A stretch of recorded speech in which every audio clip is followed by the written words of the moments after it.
welcome to the Ross Cloud Podcast. I'm your host, Christopher Ross, and this platform was created to motivate and to inspire in hopes that you will become a better you.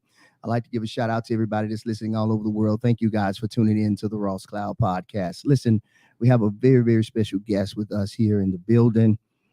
She is an entertainer. She sings. She's a community health worker. But more importantly, she is a mother. What's happening? Hey, I like that. Go ahead and give them your full name, okay? Because you know me, I'll be bad. I'll say, Sonny. It's all good. It's all good. It's all good. Listen, Yeah, I've been places, and when somebody say that name, I'm like, hey, that means they know me. that's right. That's right. Go ahead and give them your full name. Well, I am Cassandra Wright. Like you said, I am a mother of 4, community health worker. Look, community health worker by passion. Yeah, absolutely. Absolutely. And also my profession. Yes, I do sing. I'm a personal trainer. That's right. That's right. I am a certified nutritionist. I'm gonna tell you, jack of all trades. Then I'm trying to tell you. I love it. Listen, I absolutely love God it. has blessed me. That's He right. has. He has, That's right. He has blessed me with a lot of gifts. And so really and truly, I've always thought about, as far as like having a degree, and Sure. I had that thing where it felt like I wasn't qualified to do certain things without a degree. Yeah. But over the course of my life, it's like God has allowed life situations to That's right. qualify me for certain things. Yeah. And I think that's so true. Yeah. That's so true. I was just the other day, I was just saying, we have to learn to really put our trust in God. And that's just based off of what we see happening in this world today, that we rely so much on men and we forget the true source is really God. Yes. You know what I'm saying? He has given men the ability to get resources, but us as humans, sometimes we look at a human and be like, oh my God. And if it's natural for us to automatically say, it's something tangible, something you can touch, something you can see. So automatically you think, like, oh my God, they can help me. When in actuality, your help come from the Lord. Yeah, right. Yeah. Just keeping it 100. But I think you just have like this amazing story, and your name is so befitting, Sonny. Because I can remember just growing up as we were being young. Yeah. That name just fit with you. But behind that, you've gone through some traumatic things. Definitely. But before we get into the meat of the conversation, can you talk about a little bit about your profession so far as being a community health worker and how that began for you? Okay. All right. Yeah. Well, being a community health worker. Well, first of all, a community health worker is like a liaison. Yeah. For people in the community versus like social services, the healthcare system, and they kind of help bridge those gaps to help promote the best healthcare that you can for people in the community. So that is like, I'm definitely passionate about I can tell. And I love it. And so, but then I also look at it as, I feel like that's spiritual as well. But how I began to be a community health worker officially, I was at work and I was frustrated on my job because I have had different professions prior to this and made certain kind of money, and I'm like, surely this is not it. right. And so I was frustrated with that. I was frustrated with things with the job as well, because I could hear the frustrations coming from people, but I couldn't do anything other than just giving them the gift of understanding and empathy. I understand that. And trying to look at the positives, And so frustrated with that. And so I had applied for an internal position that I know I was qualified for. And I didn't get it.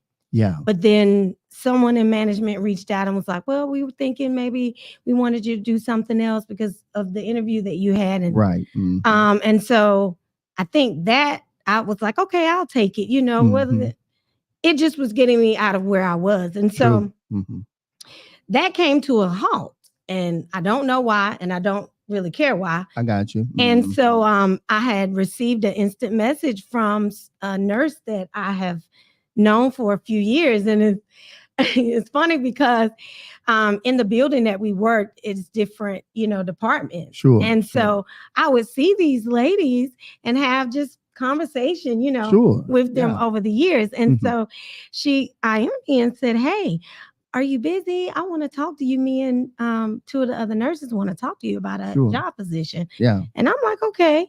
And so I, got off the phones and went over there, and the three of them talked to me about this position, which was a community health worker. Yeah. And so they were like, well, listen, it's new. It's a pilot program for our department. Yeah. And over the years of just hearing you talk to patients, we feel like you would be a good candidate to apply for this position. Yeah. And so I immediately went to go figure out what a community health worker was. Of course, yeah. And then once I read the definition and was just looking up some things, I was like, well, honey, that's who I am. Yeah. And so I did the interview, and it was an amazing interview, honestly, because I was able to talk about things that I had done. Yeah. And so did the interview, got a great response, a quick response. Yeah. And it was like, look, hey, we want you to start, the first of the year. And I'm like, okay, God. Yeah. Okay. Yeah. I'm going to go ahead and do my thing. Yeah. I love it. Yeah. And so I transferred over to that position, and I was doing this for like 2 years. Yeah. And it was exciting just to get in the class and see that there were so many things that the lesson plans that were pertaining to my life. Like, you need to be able to help people overcome, like food insecurity. Okay. Yes. Traumatic life experiences. Yeah. And I've had so many. Right.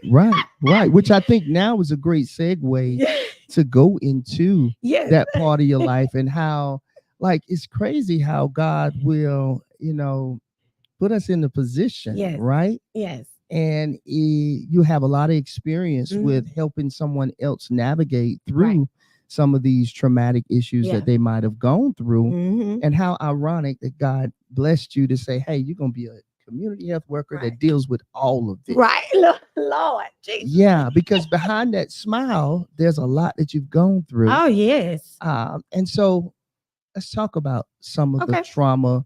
And again, I like for this to be a safe space to talk about it. So anything that you don't feel comfortable talking about, Sunny, then by all means, we don't have to. Oh, yeah. Okay. But I think it's important that people get a chance to hear this type of story so they can understand that you too can make it. Right.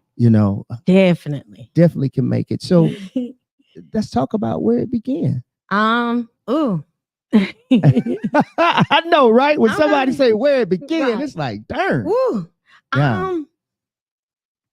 I think that's something that I would have to try to, whenever, God has takes that for me, to maybe write it in a book. Yeah, that's what I was going to say. You don't have to give it all. To recap. That. Yeah. But the most recent trauma that I'm experienced in the last year, a little over a year, is losing someone very close to me, which is a good friend. And it was suddenly, it was unexpected. And how are you dealing with it today? Good days and bad days. Up and down. It is. It's good days and bad days. Sure. And, like immediately when it happened, I was so frustrated with God because we were praying, and in my mind, I knew that she was going to get through it. And I saw that it was going to be a lengthy process for her to get through it. Yeah.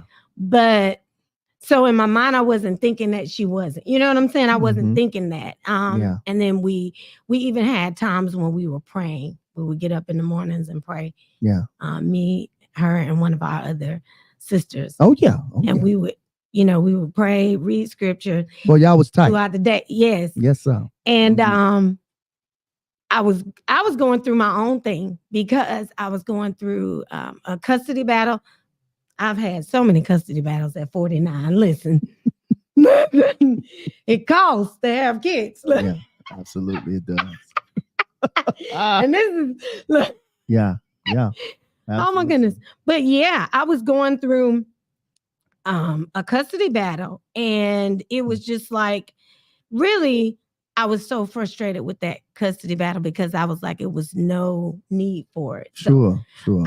I was angry because I was like, why is this happening right now? You know? Yeah. And then I got this going on and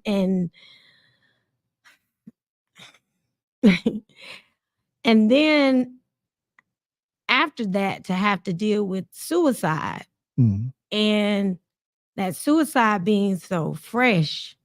And so again, unexpected. And even though I love my job, look, I've changed my job since then because my whole life has changed, you know? And I guess maybe I have learned that I have to have a certain level of peace, I guess you could say.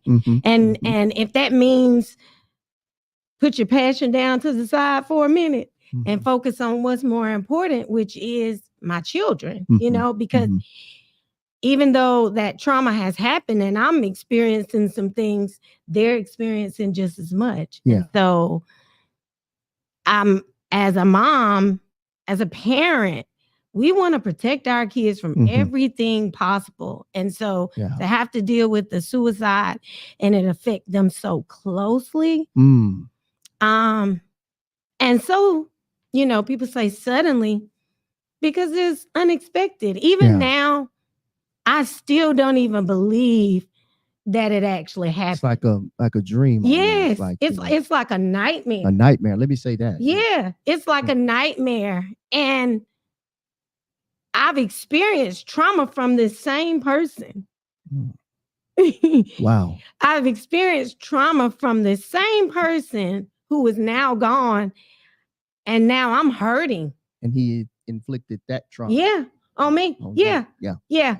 So it's like you getting a double whammy. Trauma. Yeah. You know what? Hey, Jamal, if you would, could you run that suicide watch number, please? Up on the line. I think that's very befitting for this conversation. Yes. It's a 988 number that will be flashed on the screen. If you're feeling if you need to talk to somebody like immediately, by all means, please do so. We have that number on the screen. It's 988 suicide. And I think that's it. It's a 988 number for suicide watch. Someone will talk to you, and it's 24 hours a day in English and in Spanish. Yeah. Okay, go ahead. Please. No. I mean, even on top of that, please don't allow the situation for the spiritual folks, the enemy, to get you to a place that you feel like you are at the point of no return. There's always, as long as you have breath, then you have a chance. Yeah, that's right. That's right. You have an opportunity, and he wants you to feel like there's no way out, but you know, there is a way out. There's a way out. And there are people who love you. There are people who will hurt with you being gone, with that loss of you. Somebody is going to be grieving that loss of you. So don't think that your life does not have a meaning, that your life does not have a purpose. Yeah. There is a purpose and a plan for your life. Yes. Listen, I dealt with that even before. I've dealt with that suicide thing even before this, with one of my grown kids' friends. And I won't go into. Of course, I got you. Yeah, but this young person reached out to me, and they were in a bad way, and they were at that place of wanting to leave here. And for some reason, God put me on their heart. And I am so glad. Yeah. I'm so glad that he did, because I had to remind them. And this young person was saying, I'm looking at, the girls, they're doing good. I'm looking at, other people, they're doing good. And I feel like I'm so far behind. Yeah. Do not allow social media. Do not allow what perceptions you think are going on with other people that you are lacking in any way. Yeah. Keep going. Please don't do that. Listen, that's just a trick of the enemy. Yes. And this young person, they was going through, and I had to say to them, listen, please, when I let you go, you got to promise me that you're going to still be here, because I don't know if I'll be able to come back from this to know, and you take your life. Like, that's going to affect me. So needless to say, that person is still here. Thank you, God. Thanks be to God. And I'm going to be honest, even with the situation with the boy's father, my children's father, I have had thoughts where I wish that he would have reached out to me, or that I would have known to reach out to him to say, regardless of what we are going through, I would rather you be here than not be here. You know what I'm saying? Yeah. Even though he put me through and I was even still going through, I would rather you be here than not, because to see my sons experience this is such a hard thing. Yes. So listen, we'll be right back. We're going to take a quick... No. Don't you dare say sorry for that. This is a safe place. Yeah. This is a safe space for this type of conversation, because what you're talking about today is going to help somebody. Yeah. So what? Let the tears flow. Yeah. This is a moment for you to get this out. And I want to make sure that I tell folks that me and Sonny had this conversation before she came in. Yeah. Because I was very protective and very understanding of how this should go. And she reached out and said, Chris, I think I'm ready to talk about this. So I don't want anything. I ain't doing this for clickbait. I created this platform for people, for healing, for people to talk about these things, because somebody else could be going through it. That's right. And you're talking about it. But listen, we're going to take a quick break, and we're going to go to this clip for Strivers Row that deals with mental health issues. We'll be right back with the Ross Cloud Podcast.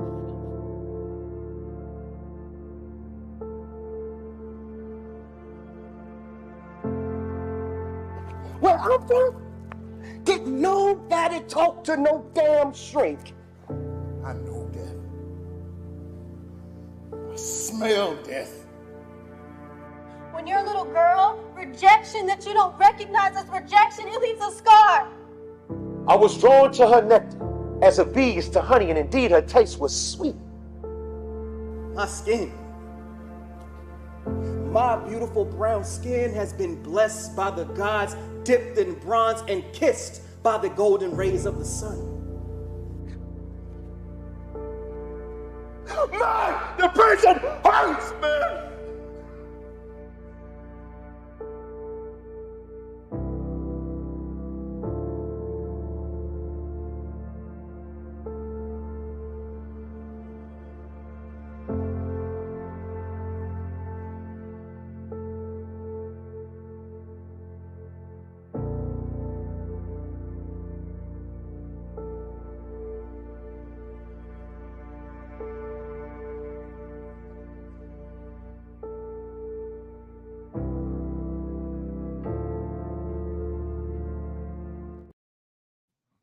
All right, and welcome back to the Ross Cloud Podcast. Remember, we have that suicide watch line number on the screen now. That's 988. That's a suicide watch line, 24 hours a day. You can hear it in English and Spanish. And we're back now with the wonderful Cassandra Sonny. Her name is so befitting for her. as she was talking about that, we wanted to give her a chance to give her a little break for a moment, and then we'll go back into it. And anytime you're ready, Sonny, we can go ahead and get back into it if you like. Yeah. Okay. Yeah, go ahead. Definitely. Woosah, I had to breathe too, sister. It's all good. It's yes, all good. yes, it is. I feel good, you know. Right on. And a lot of times we have to get some of these things. Yes, out, we do. You know, so yes, we do. we can get free. Come on. Come on. Hey, I know what you're talking about. I'm with you, sister. Yes. Yeah. Talking about trauma though, you know, I've dealt with trauma of, you know, domestic violence. I know it's so much, and those wounds, those holes, they get large. Those cracks get larger and larger and larger. Yeah. So I feel you. Yeah, I feel you. Definitely. And really, even with that situation, I never thought that I would find myself in that type of situation anyway. And even when I knew that it had happened to a friend, I was like, oh, that'll never happen to me. You know, you say that. Yeah. You say that. Until you actually step into it. Yeah. Oh, Lord. It's the difference when you step into the fire. Yeah. Yeah. I got you. Yeah. And even being in that situation and finding myself in that situation, I was frustrated with myself that I had allowed myself to get in that type of situation. Yeah. And I beat myself up because I felt like, okay, you got yourself in this, you got to get yourself out. I know we can be so hard on ourselves somewhere. It's like I perpetuated, I deserve everything that's happening, right? We can do that to ourselves. Yeah. Digging a deeper hole for ourselves, actually. But go ahead, definitely. Yeah. Then I was embarrassed because I was like, oh, I don't want nobody to know. Oh, yeah. I don't want nobody to know that I dealt with that, you know, and I remember my mom was like, oh, you need to talk about it and da-da-da. I said, girl, I don't want nobody to know that. You didn't tell mama girl, did you? Right. She was like, you can help people. I'm like, girl. I feel you. Well, look, one of those things you wanted to take it to the grave. Yes, sir. You know, that's the old folks term. But that's true though, right? A lot of stuff we do want to take to the grave. Have mercy. But you know, later on, I had gotten to an opportunity to a place that I had spoke about it on live.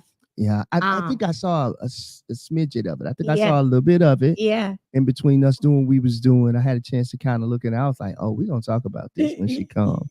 But I didn't know it was gonna be today. Yeah. Let me say this. I want to give a shout out to Shanta Cardwell. Shout out to your sister. I know your situation. I know what you're going through. Listen, we're praying for you and your family. All right. Much love to you. Go ahead. Yes. But no, wait, where were we? You was talking about trauma, and you was talking about domestic violence, and I made reference to those holes getting larger and larger. Definitely. So those wounds. So those wounds. Say, yeah. Yeah, definitely. And then there were some times in my mind that I was saying, now if you say something, you can't do this going back and forth thing. Oh, you know, like you can't put your family through that. Oh, yeah. You know, and I didn't want to do that. Yeah. I did not, because you hurt those people because they love you. Yeah. And they want you to be protected. Yeah, they do. And for you to, you know, put yourself back in that situation, it hurts them because they don't want you hurt. Yeah. And so I never wanted to do that. But once I finally got up the nerve, I knew that I wasn't going back. Like I knew that, hey, you know, it's time to shut it down. I got you. Know? Yeah. You knew this it. This ain't gonna be. I ain't doing this no more. Right. I called the cavalry. Listen, hey, I got myself in a situation, and I need some help. Yeah, you wanted to help yourself, right? I know that's right, Sonny. Yeah. Well, and then too, I wanted to help my kids. Oh, that part too, though.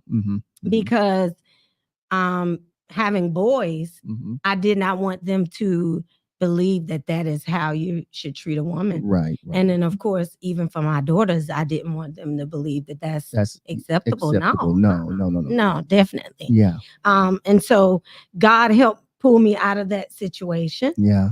And I was able to, like I said, I went live, and I had people reach out to me. I even had men reach out to me. Okay, I was going to ask you that. Yeah, that's a great segue. I know you work in this field.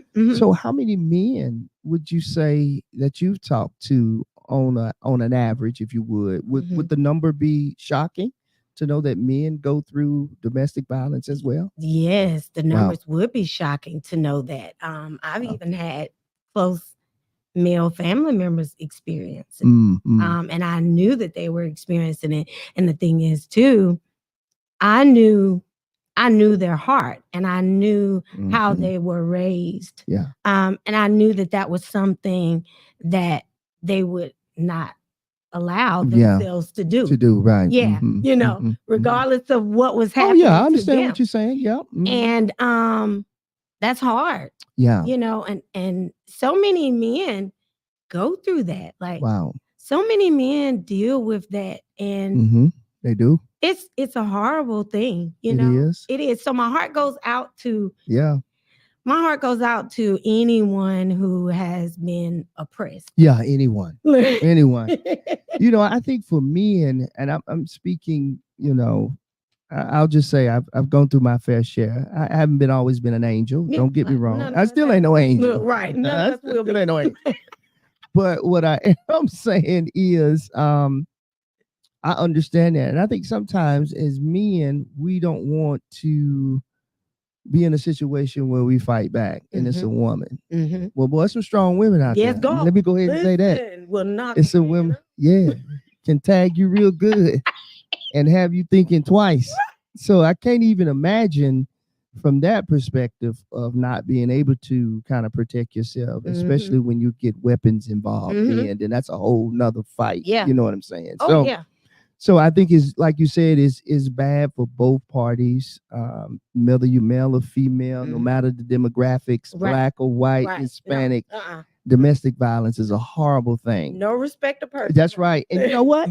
Friendships too can have that too. Have you seen that on that end where you have like two friends and one friend is just toxic as hell, and then okay. Yes, it happens a lot, and people find themselves attached to people. Yeah. And you really don't need to be attached to those people. Yeah.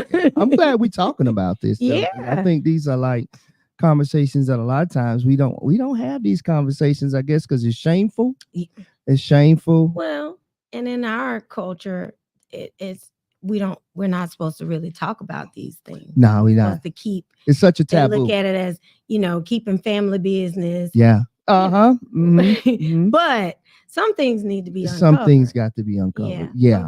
That's a great point. Yeah. I think a lot of that snitches with stitches comes from, it's a cultural thing. Right. And then it goes into like, so many people have been molested that don't talk about it today. That was done with, now we're going to protect Uncle Bobo. Uncle Bobo ain't got no sense. And, you'll be all right. We're going to pray you through it. Right. And you may need a little bit more than that. Right. Cousin so-and-so, brother, whatever the case may be. But I think that is a culture thing where we say, I ain't going to tell nobody. And then we end up suffering on the back end of it. We go through so many different things. You know what I'm saying? Yes. And but it's good to see that you have on this side of it, even though there's still some things that you're dealing with. Now, one question I wanted to ask you is how are you dealing with helping your kids get through their situation and that part of that trauma, because you're dealing with it and then they have to deal with it too, Sonny, and it may take them a little longer. Oh yeah. I mean, you know what I'm saying? Because that's, Yeah. So that connection, and then you're doing everything you can to facilitate this and facilitate your trauma and facilitate theirs and still go to work and deal with other people's. And so I feel you. So how have you been able to manage that? Listen, by the grace of God. By the grace of God. Let me tell you something. That's such a real answer. but a very truthful answer. It is. Go ahead. Not just that though. I believe in therapy. And so thank you for bringing that up. Oh yes, we've done family therapy, and then they have their own therapist, and then I actually look, because I'm a community health worker. I've advocated for therapy in the school. Because they were trying to say, well, they have therapists, whatever, but the school is a part of the community. That's right. They are a part of the community. And these other children that are around, this is something that they should have available to them in the school. I absolutely love that. I want to give a shameless plug right quick here for the Ross Cloud podcast. Make sure y'all check us out at the first Friday of every month. We have a psychotherapist that comes on, and she gives Miss Beth Kincaid, who gives some great information out. And for those who can't afford therapy, you have about an hour or 30 minutes of therapy, and she picks a topic and she brings it on. So I want to make sure that you guys make sure you check it out. We have some previous recorded episodes that you can go back to, because we feel like therapy is so very vital for the community. And some of our folks can't afford therapy. Right. So we come up with some topics. We go back and forth with Miss Kincaid, and she does a beautiful job. And we're so appreciative for her community service as she comes in and gives it. And as a matter of fact, we're going to throw her information up. If you need a therapist in the local area, psychotherapist Beth Kincaid, you can look up there. We'll leave it up there for a couple of minutes, and you can look through that, and feel free to reach out. And maybe you need some therapy on today. Well, it is available to you. And again, if you want a free session, you can check us out at the first Friday of every month. We have our healing session with psychotherapist Beth Kincaid. Now, go ahead on, sister. After I did that little plug, go ahead, sister. Ain't nothing wrong with that. I love talk about therapy. Okay, go ahead, sister. So they have a therapist in school that they see regularly. I keep them active in sports. The family dynamics is very strong because they're close to their aunt, their dad's sister, absolutely, their grandmother, cousins, and so we've been back and forth. For them to visit family. They've done summer, just whatever school breaks we can get in. And then for their father's birthday, family came from Georgia, and we did a balloon release for him because he was really such an exceptional man. And I don't want to go into, like I'm trying to talk I understand about his life like that, but no, I understand he dealt with some traumatic life experiences, and he was able to overcome those and be such an exceptional father. Even outside of, I know what you mean. And provider, husband. He was active in the community. So that was like things that we had in common. I understand. And that we always kept the kids involved in. So they were always giving back, always feeding the homeless, always out. And he had even started some nonprofit organizations in Georgia. I don't recall the names right now, but for him to even overcome his childhood traumas and be the type of man that he became was a blessing. And so he even mentored young boys who didn't have their father in their life.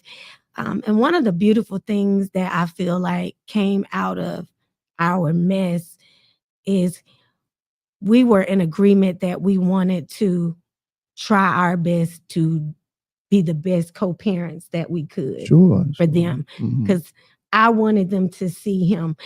I understand the need for a father when it comes to a boy, and even for a girl. But I always wanted to make sure that relationship was protected. Because that's so important to me. Listen, I'm a lover of men. Okay, they drive me crazy, but I love them.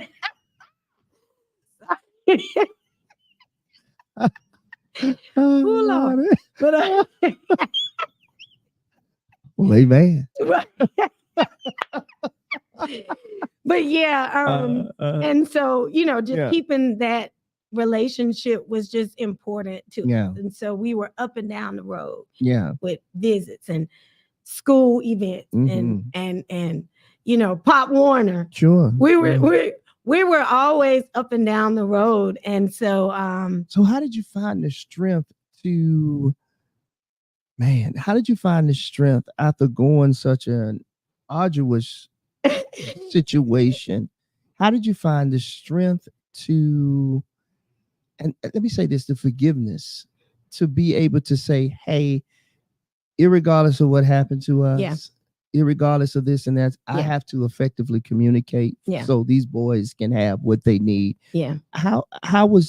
What was that transition like for you, Sonny? Because I know it did it happen overnight? No. Okay, so can you talk about how you got through that a little bit, if you would? Yeah, well, maybe it may be common sense, but no, I mean, I'm gonna say, really, God helped me get through that too, because I for some reason I take that thing and that mirror and shine it back on me too. Sure. And that's not an easy thing to do. Oh no. But it's necessary, and it's necessary for all of us. That's right. And it was easy because I know how easily it is for God to forgive me and how He has forgiven me. Yeah. And that unconditional love that He has for me, that He knows that I am gonna make a mistake. Absolutely. But regardless of that mistake, I'm gonna dust you off. Yeah. Clean you back up. Yeah. Like it never happened. Yeah. And so it was a process. Yeah. I will say that, but I didn't want it to hang over his head. Sure. Because I knew, for God, God is a forgiving God. And and then two, I really didn't want it to hang over his head because I didn't want it to hurt him as a father, as a man. It's a lot of, the Black man goes through so much adversity, and it's just so many things that are just automatically stacked against the Black man. And so something like this, it would definitely be something that would hurt him. And then what's going to happen down the road with him trying to be a father and trying to provide and, and so I didn't really want that to happen. I understand that. Yeah. I mean, don't get me wrong, because I wanted to kick it. Use my French, Lord. No, that's real. But it's real. I'll say it for you. You want to kick his ass. Yes. Yeah, I understand. I respect that. And that's I'm not real. even gonna lie, because I took what I thought was the high road by not saying anything and not challenging. Sure. And once I got out of it, I was like, this is what I should have said before. Now, look, I didn't want to get it. Okay. I respect that too. I mean, I understand. You knew what you was dealing with. Yeah. You knew what was happening. Yeah. Yes. And I mean, hey, I feel like I'm too cute for that. Right. I understand. So I kept silent. But once we had that time, I was angry. It was times I was angry, and he would be able to pull my button, and he'll say something, and I'd be ready to throw a shoe. Listen. But look at how, you overcame that. Oh, yeah. And, definitely. The unfortunate thing, there's a few things now that from a traumatic standpoint you're dealing with. Oh, yeah. But the fact that you were mentally intelligent enough to say, hey, we're going to go get some therapy. Yeah. We're going to walk it out with this thing. Yes. And we're going to do this. So on a lighter note, we're going to go on a lighter note. I thank you for sharing. Yeah. I thank you for sharing. Of course. I got a kind of a political question to ask you, because you work in this field of community as a community health worker. Something you said at the beginning, you said something about food disparity. And so, as we know, they are now in the Senate now deciding on whether or not they're going to keep WIC or get rid of it, and all of these things. And if not, then there's going to be some trouble down the way. Mm-hmm. So I want to know from you if you could probably answer this. What are your thoughts about this decision that they need to make so far as this, the food disparities, but with this WIC program at the center of this conversation? What are your thoughts about that? Well, from your opinion, from your perspective. I'm going to be honest. I benefited from WIC at a point in time in my life as a younger mom, and it was a good benefit. It helped stretch things along the way. Sure, it did. So, and the way the cost of milk now is so expensive, and bread. Lord, oh man, I feel like my grandma. When they used to say, I remember this used to cost. And to eat healthy is so expensive. It is so but we need to. We do. Yeah, we do. It's necessary. We need to. These programs are so important. I can't even tell you the number of people that I have encountered who are barely receiving anything. And this is even outside of the WIC program, but also the food SNAP benefit. Yes. And all of that is one too, right? Yes. All of that is in one. Am I right? Okay. Yes. Yes. It falls under DSS. Yeah. Okay. Gotcha. But it's so many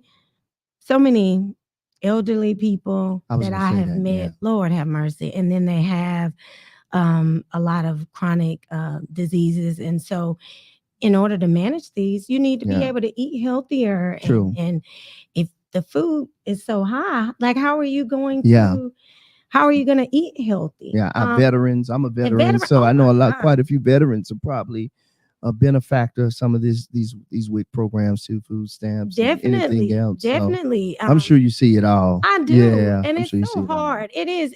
It's hard, but I'm thankful for a lot of the resources that are already in the community, even as it pertains to like the churches.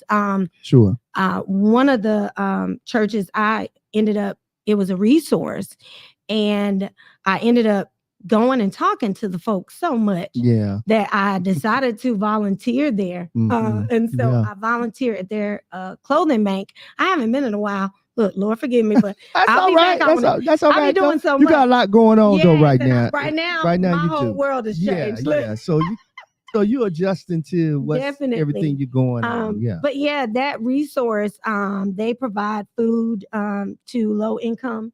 And all you need to do is just fill out your name, however many in your household, and you can get produce from there. And it's Agape Faith Ministries. So they have they have the clothing bank, and then they also have the food bank. Oh man, that's cool. That's cool. And you were a benefactor of that. Yes. Wow. Yes. Well, I donate. And you donate too. I have stuff in my trunk right now. Look, that you're gonna go and give. I collect. I go live a lot and ask, cool. My social media friends. You sure do. That whenever they, are ready to purge, let me know. I've had several people, reach out and it's community health. I know we were talking about. No, go ahead. WIC, but I also wanted to speak. We deal with food insecurities, housing.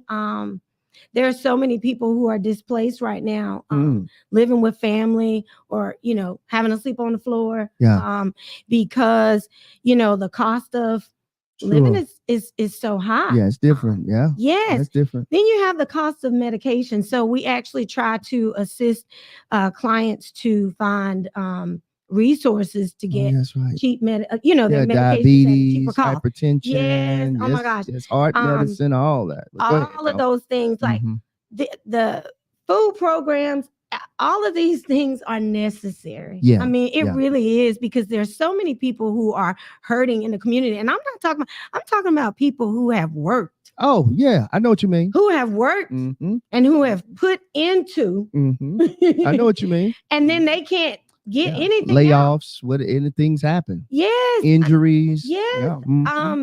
I know of families who have so many health conditions that they have to leave their doors unlocked because they don't know if they will be able to let EMS in. Wow. Those type of things right there. Yeah. Well, I'll go ahead and say this. At the first of the month, the Ross Cloud Podcast, we're going to donate. Please remind me. Oh yeah. And we'll go get some canned goods, and we'll go get a couple things, and we're going to donate to this cause with you. So I'm saying this live and direct right now. Yes. We are going to donate to Sonny for this, so that we can make something happen. Just give us to the first of the month. So we can make that happen, and we'll donate some bread, we'll do something to help with that. And we're going to pledge that on today. We'll make sure that we make that happen again at the first of the month in February. And we'll make sure we donate so that you can get that where it needs to go. Okay. Thank you so much. Oh yes, you're very welcome. I think that's very important. These conversations are, they're important for our community on a whole, because I was watching it. I actually happened to see it this morning, and I was like, wow, that's really going to be a big blow if they can't make a decision on that. And not only making a decision, but other government jobs might not get paid, and people might not get their Social Security. Veterans might not get this. God. I mean, it's so much that can be affected by this. So I'm like, man, just make a decision. Yeah. Just make a decision. Just make a decision. Please. So we can make it happen. Some folks probably feel like it's the best thing that could happen, because some people feel like people use the system. But on the flip side of that, I think if used correctly, as you said, because there are a lot of resources. I know a few ladies that have personally bought homes because they went through the program because they was on Section 8. And Section 8 has a program that's in there that says, hey, you can get off of Section 8, but you got to go through the class in order to buy your first home. Right. So there is a benefit to it. You just have to use it correctly and not abuse it. So from that perspective, I think it's great. Now for them lazy rascals, now come on, get you a job. But for those who really are really struggling, trying to get to that next level and get where they need to be, there's so many resources in there that can be a benefit to those that are struggling. I think it was created for you not to stay there, but to be a stepping stone to the next. Oh yeah. And if used correctly, it can be done. I had to make sure I said that. I wanted to say that. Okay. Because I've used food stamps before. Hey, I've been a benefactor. Me too. Boy, I remember getting some steaks and lobsters. Look, That's all I'm gonna say. Listen, when I tell you having these boys back, I be like, listen, if I could get some food stamps now, I don't even lie to you, girl. I get this time. I be swiping that thing. I want to get some steaks, some lobster. I need to get this and that. What? There would be no shame in my game. No, walking through the grocery store. I whip that thing on like it's a black card. Platinum, American Express. Swipe. Don't play with it. Throw it in there. Look, mama, get it. God help us, but it's the truth. It's the truth. It's the truth. It is the God heaven's truth. Because boy, every time you look at that grocery bill, that bad boy, $250, $300. Listen. And before the month over with, you got to go back. It hurts my feelings. Oh, it ain't a game. It hurts my feelings to know that. And you got boys. And I have two. And they, no. I have men. Yeah, I was gonna say 16 and 15. Oh yeah, they eat. Listen. Yeah, they eat. My youngest son, he's so skinny, but you don't know where even it the go. oldest, right? Even the oldest was like, he just eat. He like, he don't even understand. He don't understand, do it. He's just tearing it up, Jack, enjoying himself. I'm at home. I'm getting ready to eat. Mama done brought these groceries in here. I'm gonna enjoy it. I can dig it. I can't even lie. Let me throw this in. Boy, he might be mad at me. But the other day, I heard him get something to eat. Yeah. And not even 30 minutes later, he was going in there. Did you not just eat something? Did you let your body consume that before you? No, sir. You know, when I was younger, I gotta say this, since we having a little laughter. When I was younger, I used to drink up all the juice. And Tanya and Alfred would be mad. Now, here we are now. That's probably been 30 something years later, I guess you could say, roughly. Yeah. Maybe a little longer. I was gonna say. Yeah, maybe a little longer, right? Because I'm 49, boo. Ooh, I'm 52. Good God Almighty. So anyway,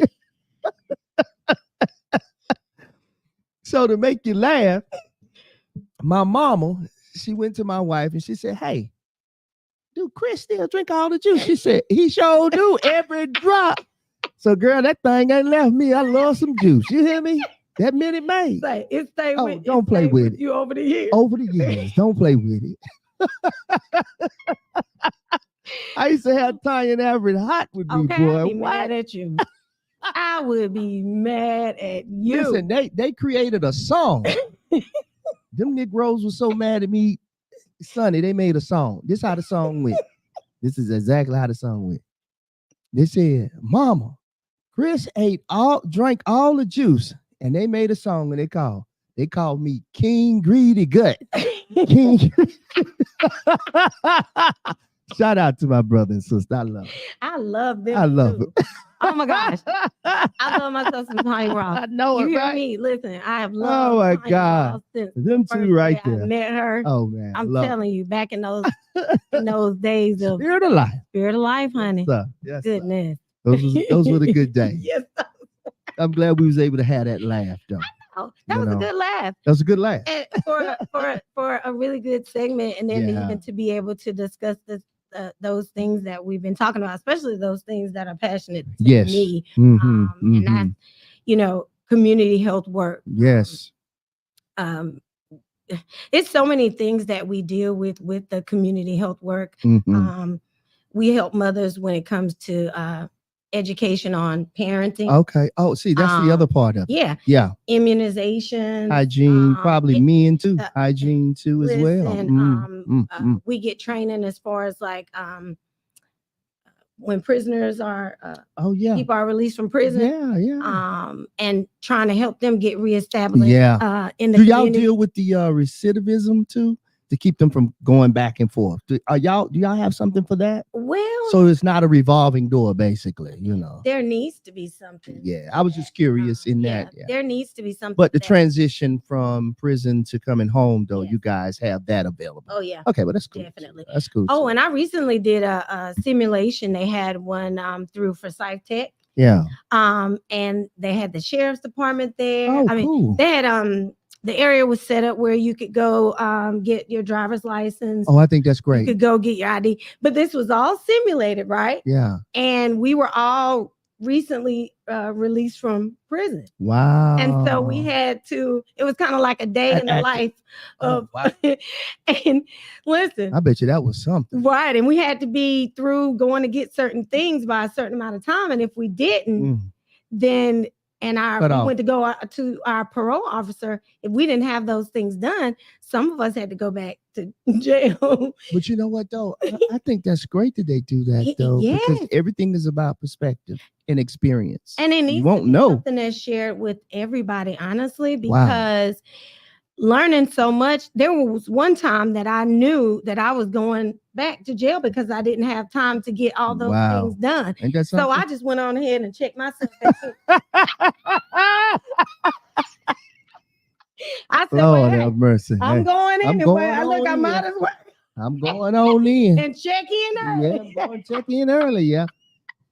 But yeah, it was such a great I get it. Though. learning experience because they go Absolutely. through so much trying to get Get out. acclimated back to the real world on top of what they've been Yeah. missing. Yeah. Yeah. They it's a culture shock, honestly, Absolutely. because you got to Absolutely it deal is. with technology, the changes, Yeah. all those different things that you're missing. I don't forget about, Yeah. just that you haven't been connected to your family, but Sure. it's so many things that go along with that. Yeah. Learn how to ride the bus. It might Yeah. not be the same when they win. Nah, that's a job. That's a job. Technology alone. Yes. Imagine if you did 24-year bid. That's a long time to be away from society. It's Technology a long has time to be away changed. from society. Woo, that's Yes. a long time. So And that transition's got to be It's got to crazy. be hard. And the thing is, after you served your time, something simple as having an ID, you have an ID while you're in there. Yeah. Okay. Oh yeah. You're associated by a number. Mhm, So mhm. when you're released, why is there not an ID that you're That's a providing good point. so that you'll already have that and not be something that you have to get? I think that's great. That'd be a great idea. They need to implement that. But I don't know why they don't. I believe some counties may do that. Yeah. But honestly, all of them should, because heck yeah, they the should whole time be. they're in there, there has to be an ID associated for sending messages. I remember I used to message. Child, listen, I've done a lot in these 49 years, honey. I was a pen pal, honey. Keep trying to help I understand. keep a brother up. Hey, I understand. And so if it's a number associated with that to identify this person, and why would you not provide them with an ID when they're having to leave? Come on. Yeah. Do you really want them to make it? Yeah. Do you want them to be successful, or do you really want them to come back? I mean, but then you complain about the cost of. Absolutely. Yeah. Come on now. I think this, Sonny, this has been a refreshing conversation. Yes. We got to have you back again. Okay. Yes. So you don't be a stranger. So you can come on here with Shanta, and we can have some other conversations, and we're going to figure it out. Definitely. Because I would love to talk more about even specifics to like community health work, resources in the community. Absolutely. And even highlight some of those resources for people to be able to know that. We'll make that happen. Yeah. We'll make that happen. So we'll bring you back and we'll make that happen. Yeah. Because I think, again, these type of conversations need to be had. Any way that we can help people become better, which is the absolute our mantra here at the Ross Cloud Podcast. So if we can get people on here that something can be said that folks can be a benefactor of, then why not? Yeah, definitely. Why not? Why not? And even before I go, since this, I mean, it really isn't work related, but no, go ahead. I do want to shout out my employer. I'm not even gonna lie. Yeah, sure. I'm appreciative of Atrium Health Wake Forest Baptist. Okay, shout out to them. Yeah, because of them even taking the initiative to put community health workers in place. Absolutely. And it shows that they do care about the community. They're needed. They're needed. And so I'm thankful for that. But not only that, during the time that I was there, I was allowed to help create. There was a need for a wheelchair. And so one of the nurses reached out and gave me a referral and was like, hey, I got somebody who needs a wheelchair. And so I used my personal resources. Yeah. And we were able to get three wheelchairs donated. And so we were able to use those to help meet some needs. And so they allowed me to create a used DME closet. And we also created a food pantry. So whenever we do get certain needs, urgent needs, and maybe the patient is underinsured, and we can help meet some of those immediate needs. And so I'm really thankful for them for allowing me that room to be able to do something like that. Yeah, I think that's amazing. Yes, it is. It's an amazing thing. And so I'm definitely thankful for the opportunity and, whatever else God has for me. Yeah, absolutely. Absolutely. This right here has been great. It has. And again, we're going to have you come on. If you would, I'll allow you to take the time to say something positive to someone that can help them become better. And also, how can the folks follow you and connect with you? Okay. Yeah. Well, okay. So I'm on Instagram, Cassandra Wright. You can reach me there. I'm also on Facebook as Cassandra Wright as well. And I'm also on TikTok. I'm not really that savvy with it. I got you. Listen, I'm used to just throwing pictures up, right. Being cute. So to use the platforms for this, I'm still trying to learn these things. But as far as something to say to someone who may have come across this podcast today, I want to just speak to the person who feels like, their back is against the wall, that they feel like they are at a place that they're stuck, or that they feel like they're a failure. You are not a failure. Yeah. It doesn't matter how hard that situation is. Yeah. There is still hope. Look, I just believe in humanity. I believe in God. I believe in humanity. Yes, and I believe in, you know, the well-being of every single person. Yeah. Mm-hmm. I don't care what your race is. I don't care your financial class. I want you to live. Yeah. Absolutely. I want you to live. I want you to be happy. Yeah. I want you to experience the beautiful things in life. And and look at those hard things as lessons to improve. Absolutely. Yourself, you know, lessons to make you better. Yeah. So just be encouraged. That's my thing. I love it. I absolutely love it. And before we close out, we have one more thing that we want to post up. Another. Okay, then. All right. I guess I don't have it. I didn't send it to Jamal. I apologize, Jamal. He waving them hands back there, wasn't he? We didn't get that. No, he said I didn't get that. So let me do this right quick. Maybe I'll read it then. Let's do that. Hey, maybe I can look on here and read it right quick. But again, this is another production by Strivers Row that I am a part of, and I'm elated to be a part of this great group of castmates and also a part of this play. But Strivers Row is, is presenting The Pain We Share, a night of monologue, a panel discussion, and healing. It's going to be happening Friday, May 31st, 2024 at 7:30 p.m. at Tate Hall in Charlotte, North Carolina. The title of that is The Pain We Share, a night of monologue, panel discussion, and healing. That's Friday, May 31st, 2024 at 7:30 p.m. at Tate Hall in Charlotte, North Carolina. We'll have that flyer up for you. If you check in my storyline, it should be there. I apologize because I didn't have enough time to get this posted, but I at least wanted to advertise for it. And that is by the playwright, Mr. Michael Garcia. Shout out to the entire team over at Strivers Row. We holding it in the road for your family. So listen, make sure you can come out to any of those events that I have been posting up today. And Cassandra, I want to say to you, thank you so much, sister. Thank you. I appreciate you for coming on and being vulnerable enough to open up and talk about trauma. Yeah. As well as overcoming the trauma and still working through some of it. Definitely. And the therapy piece that you've added in, such a smart move on your behalf on your journey to complete healing. And we appreciate you. Okay. Thank you. You're very welcome. Much. Listen, if you haven't had a chance to check out the Ross Cloud podcast, you can check us out at the Ross Cloud Podcast 7722. And you can go to our collab page, the Mix Network Ross Cloud collab page. Let me get it together.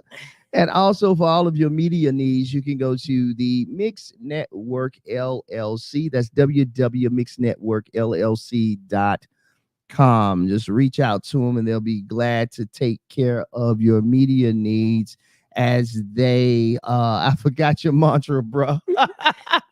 Capturing moments that matter. Shout out to the Mix Network, their entire family, amazing group of individuals. I'm so glad to have met them and team up with them. So listen, I hope something was said today that can help you become a better you. I'm Christopher Ross, and this is the Ross Cloud Podcast. Make it a great day and keep being great. Peace.